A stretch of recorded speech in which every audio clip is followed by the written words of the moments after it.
Hello, Halo Reach podcast here. I'm going to be doing a commentary on the Halo Reach ViDoc Forge World video.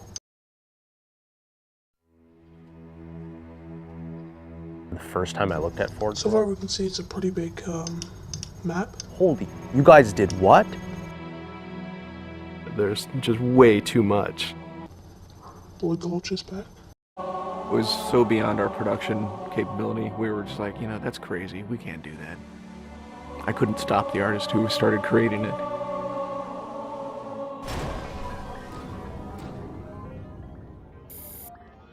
Forge is our editing tool that players can build their own maps. I mean, at its core, it's a map.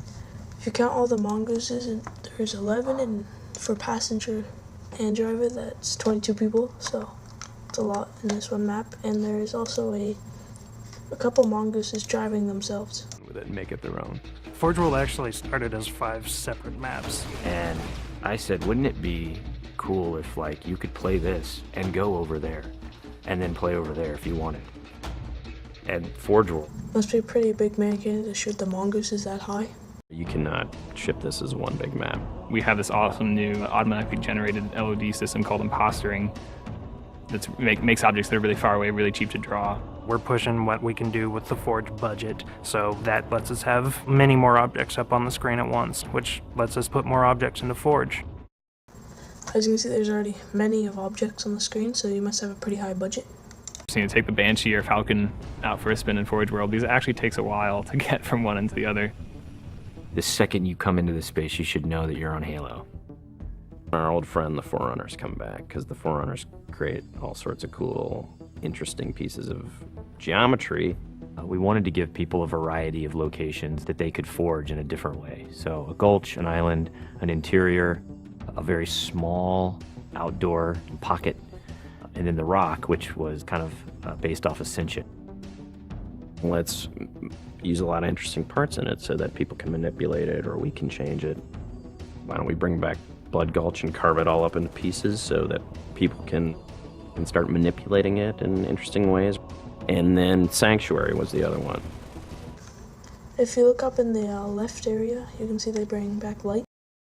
The Cage and Paradiso, that's just Chad and I playing with the map editor and actually building cool maps within Forge World. You can see a little green arrow pointing down, and I was wondering what that was, but I watched the Comic-Con video, and it's, say, the play area. Halo 3 said, what can we learn from this? It's one thing to build just a stunning amount of map variants, but like nobody was expecting Forge art, I don't think. Like that was just a completely, whoa, what? The Rube Goldberg machines, yeah, those are everywhere. In Halo 3, it was cool that you could move things around, but it was still kind of clunky. And we're like, we have to make this better. What are some of the tricks that the community is using? And how can we make those not be tricks and just make those be tools? We took that stuff and made it like a real feature. There's normal, phased, and fixed. So normal is like Halo 3 style, it bumps into stuff when you let it go and it falls to the ground and moves around and stuff. And fixed is the same thing, except when you let it go, it stays exactly where it was. And then phased is the coolest because it means that while you're editing the object, it's not actually interacting with the environment. You can put it through a wall, you can put it, through other objects. Which changed everything for Forge, like immediately. It's much easier to build a Forge space. There's snaps and rotates and degrees and units that you can move things. You can be very precise. The camera controls, it's actually really good for object placement because like little touches on the stick don't.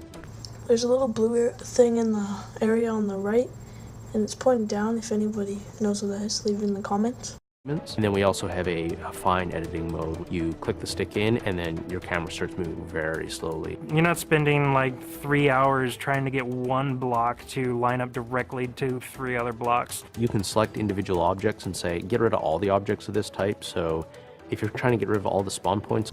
I noticed that the spawn points now are like crouching Spartans. On a map because you want to go and replace all the spawn points, you can do that. You can do custom colors. You can take these forge pieces and say, hey, that's blue. So the blue base can truly look like the blue base. Reach's expanded sandbox includes new things like, jetpacks, and if people want to build some sort of 3D map and really make use of the jetpack, they can do that now. Custom game options and Forge. I noticed that there's also a new Warthog with rockets. There's now also walking on angles or something, unless it's like special armor ability. There's now also, if you're watching this video in higher quality, I think it's shield doors because there's a gap between each one if you look closely enough. You're able to do things with game types that people might not even expect. My favorite example is In this pause here, in the top right corner, it says there's hold X to drive Warthog, and it's also the king of a hill Warthog. Hill. I'm super excited to see what people do with it when it goes out. They brought back kill balls, and that hill thing that they're coming out of is a dragon. Because there's so much crazy stuff in there that's amazing. We are shipping maps on the disk that we made in Forge ourselves. So the tools are there. If you have the time and the talent, you can make it. The community is just going to outstrip us and spank us. With the new tagging system, you can save a Forge variant. You can post it to your file share. They made file share a lot easier, and it says who it's made by so people can't steal your maps. And then you can say, sweet new map. Things that are good are downloaded by a lot of people and passed around to a lot of people, and that makes the really sweet stuff bubble up to the top. I'm looking forward to what the next big community game type is going to be. We realized that Reach was our swan song to Halo, and what better way to do that than to let people do what we've been doing all along, which is creating new, cool maps. It's nice to go out with a bang, and this is a pretty big one.